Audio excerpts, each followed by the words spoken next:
Hi friends, నా పేరు Surendra. Welcome back to our channel. చాలా రోజులైంది మనం మాట్లాడుకొని. ఈరోజు నేను ఒక మూవీ చూసా, సీతాపయనం. సీతాపయనం ఎలా సాగింది ఏంటి ఈ రివ్యూలో మాట్లాడుకుందాం. దానికంటే ముందు వీడియోస్ నచ్చుతుంటే లైక్ చేయండి, అలానే కొత్తగా ఎవరైనా చూస్తుంటే ప్లీజ్ డూ సబ్స్క్రైబ్. సీతాపయనం అనే మూవీ గురించి చెప్పాలంటే ఫస్ట్ అర్జున్ గురించి మాట్లాడుకోవాలి మనం. నేను ఈ సినిమా చూడటానికి కారణం ఏంటంటే 2-3 డేస్ నుంచి టీవీ పెడితే ప్రమోషనల్ యాక్టివిటీస్ చూసా. అర్జున్ అండ్ చాలా మందితో, టేస్టీ తేజ అయితేనేమి, లేకపోతే జగత్ బాబు గారి కొన్ని వీడియోస్ అయితేనేమి, అనిల్ రావుపూడి గారితో అయితేనేమి, అంటే భేషజాలకు పోకుండా, అంటే అర్జున్ ఒక పెద్ద స్టారే కదా. సో వాళ్ళ కూతురు కోసం ఆ మూవీని తీసుకెళ్తున్న తీరు నాకు నచ్చింది యాక్చువల్గా. సో నాకు అసలు ఇది అంటే చాలా సినిమాలు రిలీజ్ అవుతూ ఉంటాయి.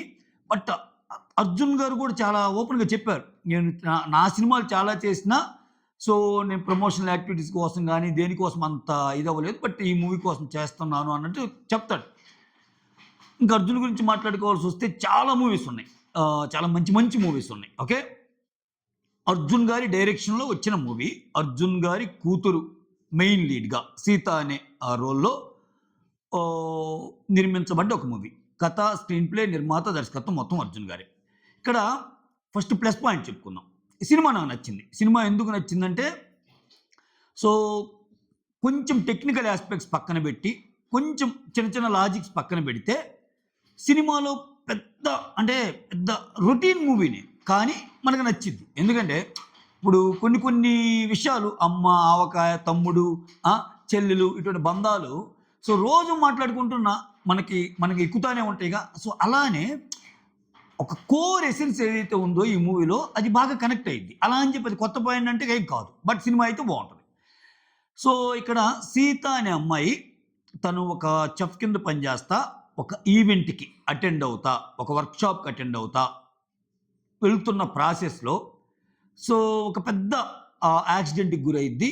దాని తర్వాత తన లైఫ్లో జరిగిన పరిణామాలు ఏంటి, సో చాలామందికి థ్యాంక్స్ చెప్పాలనుకుంటుంది. అది దాని నుంచి బయటపడినందుకు ఎందుకు థ్యాంక్స్ చెప్పాలనుకుంటుంది. దాంట్లో ఎవరెవరు, సో దాంట్లో వచ్చే పాత్రలు అనమాట వీళ్ళందరూ. లైక్ హీరో అంటే అర్జున్ గారు, అంటే ధ్రువ సజ్జా, సో అర్జున్ వాళ్ళ అంటే ఇంకొక క్యామియో వేశాడు కదా తను.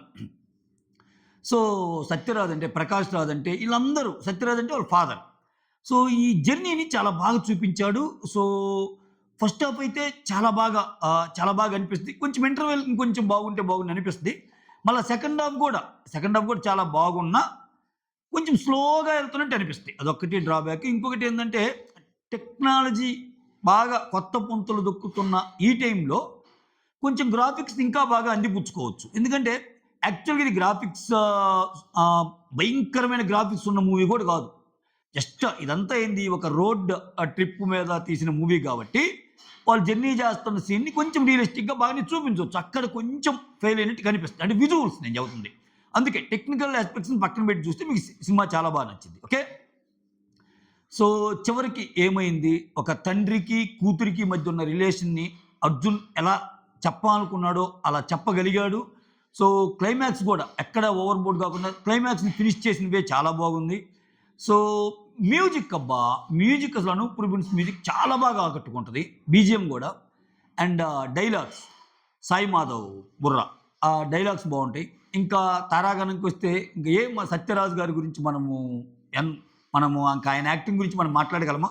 సో ప్రకాష్ రాజ్, తర్వాత లీడ్ పేరుగా యాక్ట్ చేసిన ఈ అమ్మాయి ఉపేంద్ర గారి వాళ్ళ అన్న కొడుకు, వాళ్ళిద్దరు బాగా చేశారు. మెయిన్ స్క్రీన్ ప్రజెన్స్ చాలా బాగుంది వీళ్ళిద్దరికి స్క్రీన్ ప్రజెన్స్ చాలా బాగుంది. తినైతే అర్జున్ వాళ్ళ అమ్మాయి అయితే హావభావాలు చాలా చక్కగా పలికించింది. సో అంటే ఏ సీన్ అప్పుడు ఆ సీన్, అంటే ఇది ఆ అమ్మాయికి చాలా డెబ్యూ మూవీను అట్లా అనిపించటంలా. ఇదివరకు ఒక సినిమాలో యాక్ట్ చేసినా ఈ అమ్మాయి చాలా సినిమాలు యాక్ట్ చేసిందేమో, ఆ ఎక్స్ప్రెషన్స్ అలా అనిపిస్తున్నాయి. లైక్ డ్యాన్స్ మూవ్స్ కానివ్వండి, లేకపోతే డైలాగ్స్ కానివ్వండి, యాక్టింగ్ కెపబిలిటీస్ కానివ్వండి, బాగానే ఉంది. అమ్మాయి బాగా చేసిందనే చెప్పొచ్చు. సో ఇక్కడ ఇంకొకటి ఏంటంటే చెప్పా కదా, నెరేషన్ కొంచెం స్లోగా పోయినట్టు అనిపిస్తుంది సెకండ్ హాఫ్లో.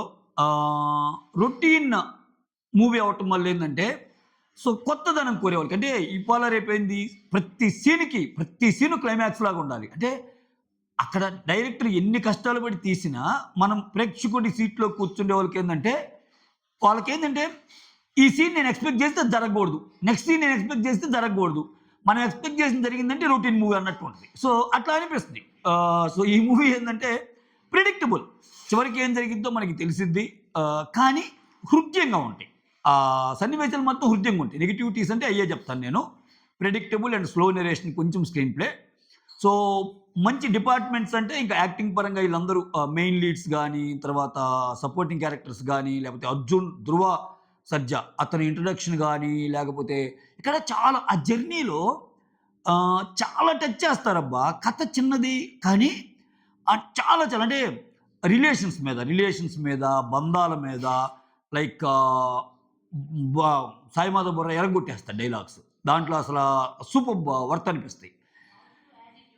సో పాజిటివ్ యాటిట్యూడ్ ఉండాలి. అంటే మన తెలుగులో ఏదో చెప్తాం కదా, అంటే నెగిటివిటీలో కూడా పాజిటివ్ చూడటం. అంటే ఏది జరిగినా మన మంచికే, what ever happens in our life it happens for hour good అన్నట్టు అంటాం కదా.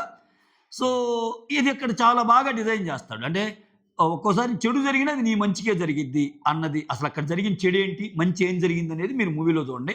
ఉపేంద్ర వాళ్ళ అన్న కొడుకు స్క్రీన్ ప్రెజెన్స్ బాగానే ఉంది. కొన్ని ఫైటింగ్స్లో కొన్ని దీంట్లో కొంచెం ఎక్కువ చేసి చూపించినట్టు అనిపిస్తుంది. అంటే ఇంకా సూపర్ హీరో లాగా కనిపిస్తాడు కొన్ని సీన్స్లో. అవి కొంచెం పక్కన పెడితే కథ పరంగా ఆలోచిస్తే సూపర్ కథ, చాలా బాగా అనిపించింది.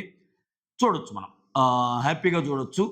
అండ్ టెక్నికల్ ఆస్పెక్ట్స్ కొన్ని పక్కన పెడితే సినిమా అయితే మాత్రం కథ రొటీన్ అయినా హ్యాపీగా మనం ఫ్యామిలీతో కూర్చొని చూసే మూవీ. బయట ఏదైతే మనం ఫీల్ అవుతామో అర్జున్ వాళ్ళ కూతురు గురించి ఎంత ప్రేమగా ఈ ప్రమోషనల్ యాక్టివిటీస్ ఎన్ని చేస్తున్నాడని, సినిమాలో సత్యరాజ్ అండ్ అర్జున్ వాళ్ళు ఇద్దరి మధ్య బాండింగ్స్ అంత బాగా ఒక మంచి కనెక్ట్ ఉంటుంది. ఇక్కడ ఈ సినిమాలో ఇంకొకటి ఏంటంటే ప్రతి క్యారెక్టర్ ఉన్నాయి, తక్కువ క్యారెక్టర్లే. Bigg Boss fame Shri Hanumanth కూడా ఉంటుందండి.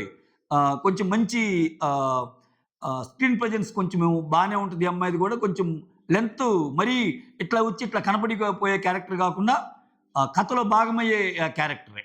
అంటే శ్రీ హనుమంత్కి వాళ్ళ కపుల్కి ఒక ప్రాబ్లం ఉంటే ఆ ప్రాబ్లమ్ని ఈ లీడ్ పేరు ఎలా తీర్చారు అన్నది మనం సినిమాలో చూడొచ్చు. అట్లా ఆ రోడ్ జర్నీలో చాలా చాలా చాలా క్యారెక్టర్స్ ఉంటాయి.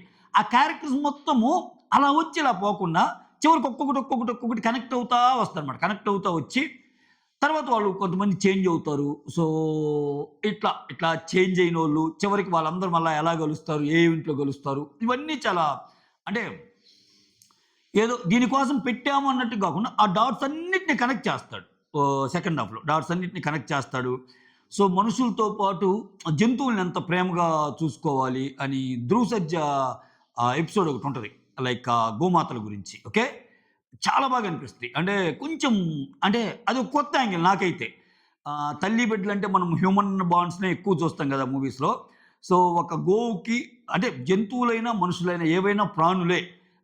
సో రిలేషన్స్ ఎవరికైనా ఒకటే, బంధాలు ఎవరికైనా ఒకటే, బాధలు ఎవరికైనా ఒకటే అనే పాయింట్ని సో వేరే రకంగా చూపించడం నాకు బాగా నచ్చింది అనమాట. బాగా నచ్చింది. ప్రతి దానికంటే కొంతమందికి డబ్బులు లేకపోవచ్చు కానీ వాళ్ళు ఎంత ఉన్నతంగా ఆలోచిస్తారు అనేది. ఇంకొకటి మనము కర్మ సిద్ధాంతం అంటాం చూసావా, నువ్వు మంచి చేస్తే ఎప్పటికైనా నీకు మంచి జరిగింది, నువ్వు చెడు చేస్తే నీకు ఎప్పటికైనా చెడు జరిగిద్ది అనే ఒక పాయింట్ ఉంటుంది చూసావా. సో అది కూడా అంతర్లీనంగా ఈ మూవీలో ఉంటుంది. సో నువ్వు చేసిన మంచి ఇప్పటికిప్పుడు నీకు జరగకపోవచ్చు కానీ ఏదో ఒక టైంలో మళ్ళీ నీకు తిరిగి మంచిగా జరిగిద్ది అనేది. సో క్లైమాక్స్లో డైలాగ్స్ అయితే కొంచెం మెప్పిస్తాయి అనమాట. నిజంగా అంటే హీరోయిన్కి వాళ్ళ ఫాదర్ మీద ఉన్న ఎఫెక్షను, వాళ్ళ ఫాదర్కి హీరోయిన్ మీద అదే ఒక డాటర్ ఎఫెక్షను చాలా బ్యూటిఫుల్గా డిజైన్ చేసినట్టు అనిపించింది నాకైతే. నేనైతే కనెక్ట్ అయ్యా పర్సనల్గా, నాకైతే నచ్చింది. చెప్పే కదా. ఇంకా మైనస్లు అంటే ఇవే టెక్నికల్ ఆస్పెక్ట్స్ గురించి మనం మాట్లాడుకోవాల్సి వస్తే ఇవి కొంచెం స్లో నెరేషను ఇది. అంటే నాకు మధ్యలో ఏమనిపించిందంటే ఇదే కథని అర్జున్ వేరే మంచి, అంటే అర్జున్ మంచి డైరెక్టర్ కాదని చెప్పడం నా ఉద్దేశం కాదు. అంటే చాలా చాలా రోజులు అయింది కదా. అప్పుడు ఆయన ఒకసారి అన్నాడు, నా దగ్గర చాలా ప్రమోషనల్ యాక్టివిటీస్లో భాగంగా నా దగ్గర చాలా కథలు ఉన్నాయి, ఆ కథల మొత్తాన్ని మనం అనుకుంటూ ఉంటాము. అయ్యో మనము రోడ్లో వెళ్తున్నప్పుడు చాలామంది తగులుతుంటారు, ఒక్కొక్కరి నుంచి ఒక్కొక్కటి నేర్చుకుంటాము. సో అని చెప్తా ఇట్లా 10-15 ఏళ్ళ సంవత్సరాల క్రితం రాసుకున్న కథ అని చెప్తాడు. సో అంటే అది కనిపిస్తుంది సినిమాలో కూడా ఒక 10 years బ్యాక్ స్టోరీ లాగానే అనిపిస్తుంది. సో 10 ఇయర్స్ బ్యాక్ స్టోరీ అయినా కొంచెం అంటే నేను ఎందుకు వేరే డైరెక్టర్ అంటే కొంచెం స్వింగ్లో ఉన్న డైరెక్టర్స్ అయితే ప్రజెంట్ టెక్నికాలిటీస్ కానీ లేకపోతే ప్రజెంట్ గ్రాఫిక్స్ కానీ వీటన్నిటిని యూజ్ చేయడం కొంచెం ఇంకొంచెం బెటర్గా యూసేజ్ ఉంటుంది కదా. అందుకే కొన్ని సినిమాలు కథ ఎంత బాగున్నా, సో ఎలా పిక్చరైజ్ చేశారు, విజువల్గా ఎలా చూపించారు, స్క్రీన్ ప్లే ఎలా ఉంది అనేది కూడా ఇంపార్టెంటే. సో ఎందుకంటే ఇవాళ రేపు ఎక్కువ జడ్జ్ చేస్తున్నారు అందరూ. అంటే కొంచెం జాగ్రత్తగా ఉంటే బాగుండేది కొన్ని కొన్ని డిపార్ట్మెంట్స్లో అన్నట్టు అనిపించింది, టెక్నికల్ డిపార్ట్మెంట్స్లో. అదర్ దాన్ దట్ సినిమా చాలా బాగుంది, హ్యాపీగా వెళ్ళి చూడొచ్చు. నేనైతే ఎంజాయ్ చేసే ఈ మూవీని. That's all. Thank you so much. Signing off, me Surendra.